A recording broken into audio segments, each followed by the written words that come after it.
بسم اللہ الرحمن الرحیم۔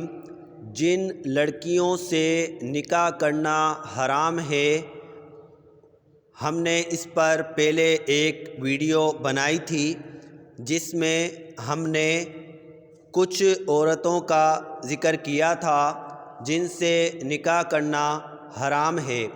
یہ دوسری ویڈیو ہے۔ آ جائیے شروع کرتے ہیں۔ مسلمان لڑکی کے لیے غیر مسلم مرد سے نکاح حرام ہے۔ اس کی دلیل پارہ 28 سورہ ممتحنہ۔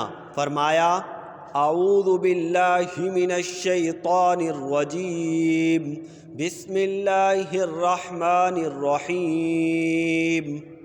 فَإِنْ عَلِمْتُمُوهُنَّ مُؤْمِنَاتٍ فَلَا تَرْجِعُوهُنَّ إِلَى الْكُفَّارِ لَا هُنَّ حِلٌّ لَهُمْ وَلَا هُمْ يَحِلُّونَ لَهُمْ۔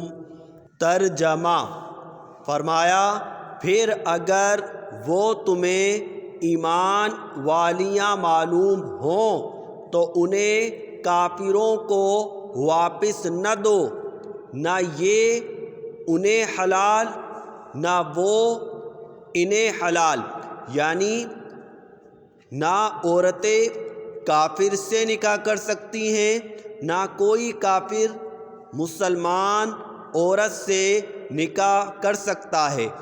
اس کی اجازت نہیں ہے، خواہ اس کا تعلق کسی بھی مذہب سے ہو، خواہ وہ ہندو ہو یا نصرانی یعنی عیسائی ہو یا یہودی یا دہریہ یا قادیانی، یعنی کسی بھی مذہب والے سے مسلمان لڑکی کا نکاح نہیں ہو سکتا۔ جہاں تک مسلمان لڑکے کا تعلق ہے تو وہ کتابیہ سے نکاح کر سکتا ہے۔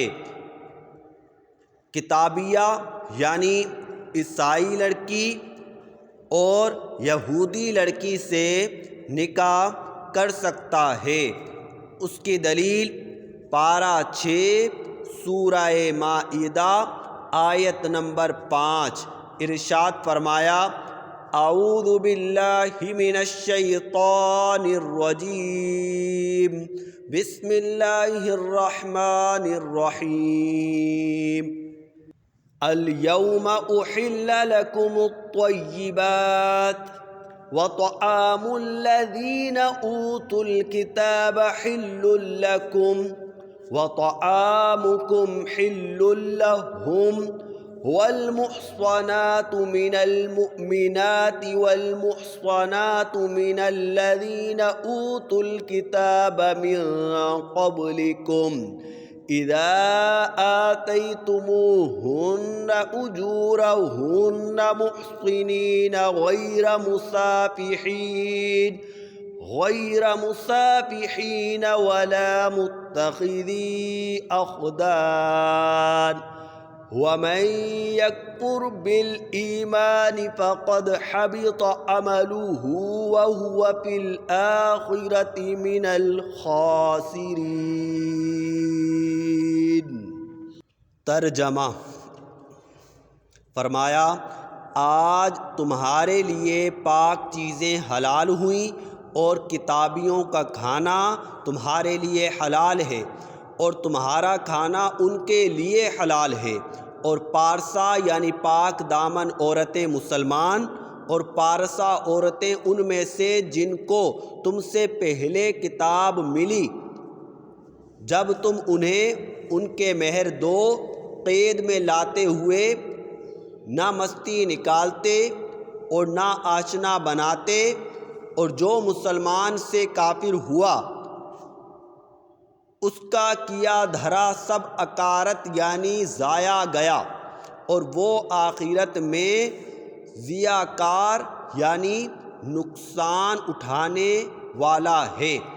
تو اس آیت مبارکہ میں فرمایا گیا کہ مسلمان عورتوں سے بھی نکاح جائز ہے، اور جن کو تم سے پہلے کتاب دی گئی یعنی اہل کتاب عورتیں یعنی عیسائی ہیں جن کو انجیل دی گئی، اور یہودی ہیں جن کو تورات دی گئی، فرمایا ان سے نکاح بھی جائز ہے۔ وآخر دعوانا ان الحمد للہ رب العالمین۔